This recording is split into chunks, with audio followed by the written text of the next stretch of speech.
Andrés Páez, el líder de la izquierda democrática, fue elegido asambleísta en las elecciones del 17 de febrero, aunque por el partido de Guillermo Lasso. Está hoy en la República.es. Doctor Páez, ¿cómo está usted? Buenos días. Gracias, Jorge, buenos días. Doctor Páez, usted va a ser elegido, usted fue elegido asambleísta, irá el 14, después de pocos días, a la asamblea. Pero con esa mayoría que tiene el gobierno, el señor Correa, pues cualquier cosa que usted diga con el gobierno le pueden quitar su inmunidad parlamentaria y le pueden enjuiciar. A pesar de todo, ¿usted podrá oponerse? ¿Está dispuesto a hacerlo? Pues no es posible que sí lo hagan, pero de todas maneras eso no obsta para que trabajemos de manera mancomunada los sectores de oposición en busca de conseguir posicionar tesis y de seguir denunciando los hechos que nosotros estimemos son irregulares y que merecen una fiscalización. Lo peor podría ser en este momento quemar las naves. Lo más grave sería que en este momento desistamos de nuestros propósitos expresados durante la campaña electoral, de fiscalizar, de hacer una oposición civilizada, pero una oposición firme, una oposición que no tenga precio. Yo creo que eso es muy importante. Usted dijo posicionar tesis. ¿Qué tesis?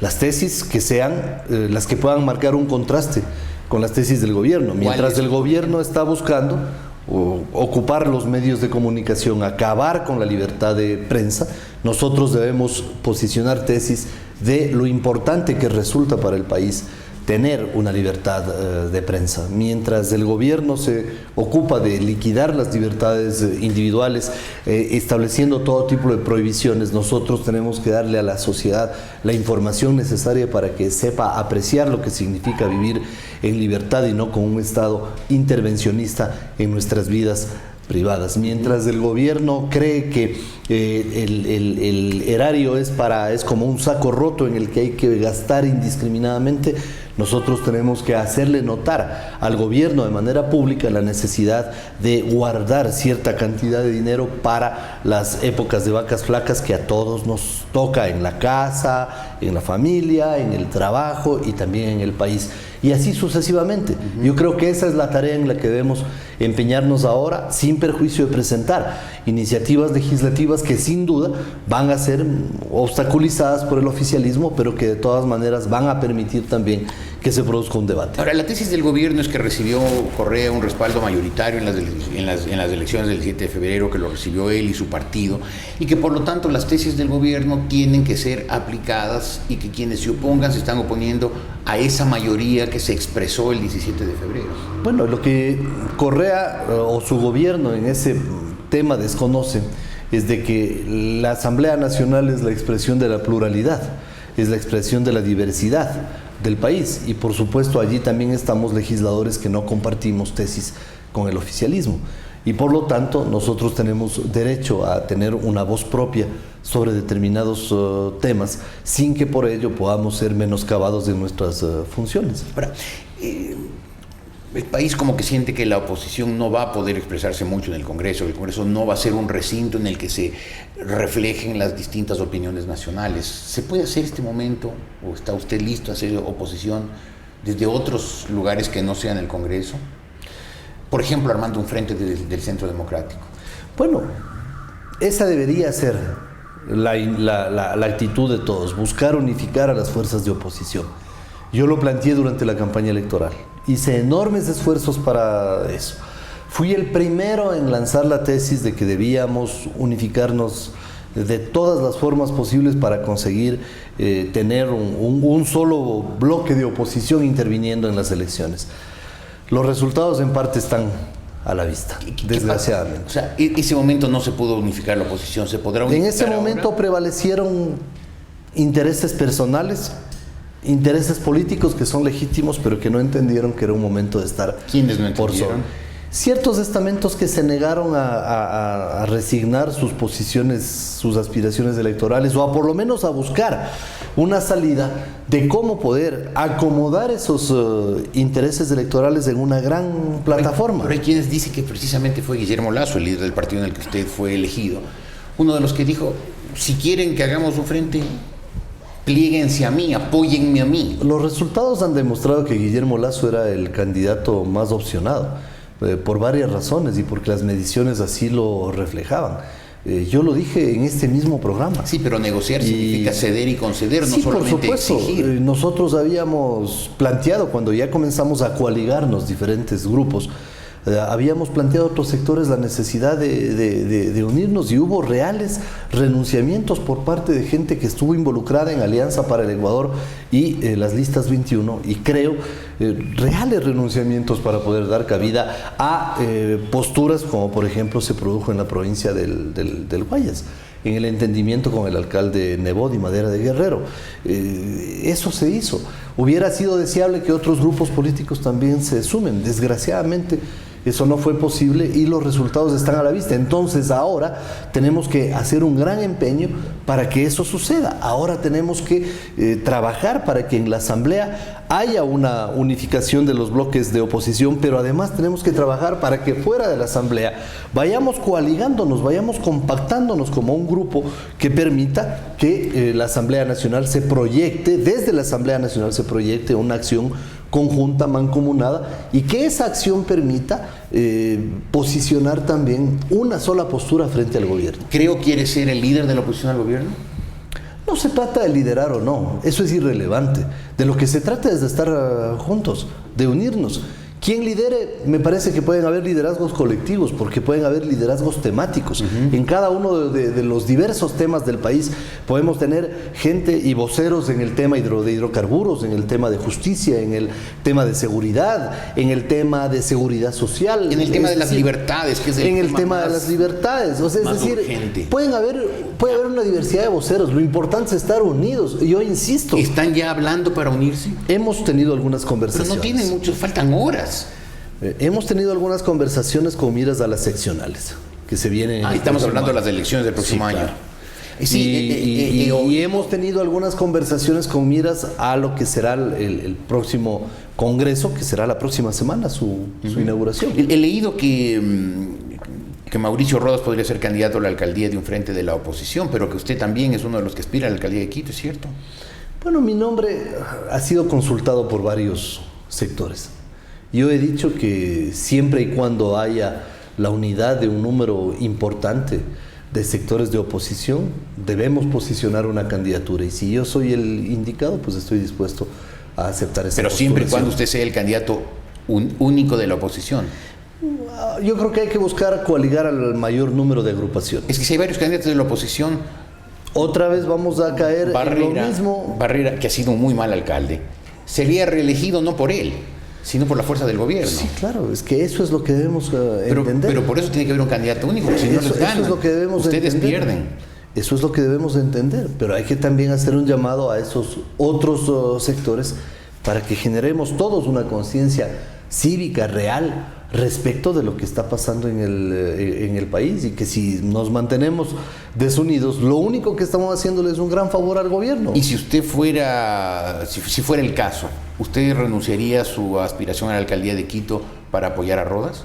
Yo renunciaría a mi aspiración siempre y cuando haya una unidad de sectores y haya un plan estratégico claramente configurado con miras a proyectar una candidatura que sea suficientemente fuerte y capaz de derrotar al gobierno en las urnas en las próximas elecciones seccionales. Esto es un tema que va más allá de las personas. Es un tema de que si logramos captar la alcaldía de la capital, la alcaldía de Guayaquil, la alcaldía de Cuenca, la alcaldía de las principales ciudades del Ecuador o las de mayor concentración demográfica, creo que podemos comenzar a librar una gran batalla con miras a lo que serán las próximas elecciones presidenciales. Pero a mí, mi impresión es que esa lucha comienza ahora en las seccionales, y por eso hay provincias en las que sin duda tenemos grandes opciones de tener candidatos de primera, sí, con reales opciones de triunfo. Pero faltan horas para que se instale el nuevo Congreso.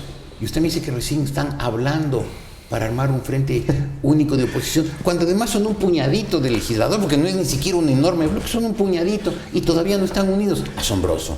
Sí, verdaderamente es penoso, y uno también en un momento determinado ya se cansa de hacer tantos y tantos esfuerzos para buscar que reflexionen, que la gente de alguna manera lea de las experiencias de otros países. Es decir, lo que ha pasado en Venezuela es muy aleccionador.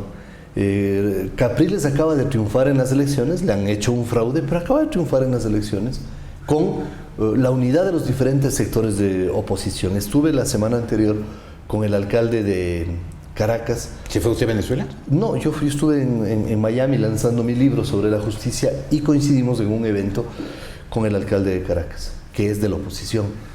Y él cuenta cómo, de una manera cívica, civilizada, se privilegiaron los intereses del país por sobre las apetencias electorales. Él tiene perfil para ser candidato a la presidencia de Venezuela sin problema. Y tiene una gran formación y es un extraordinario orador, lo escuché ahí. Es una persona con una gran formación.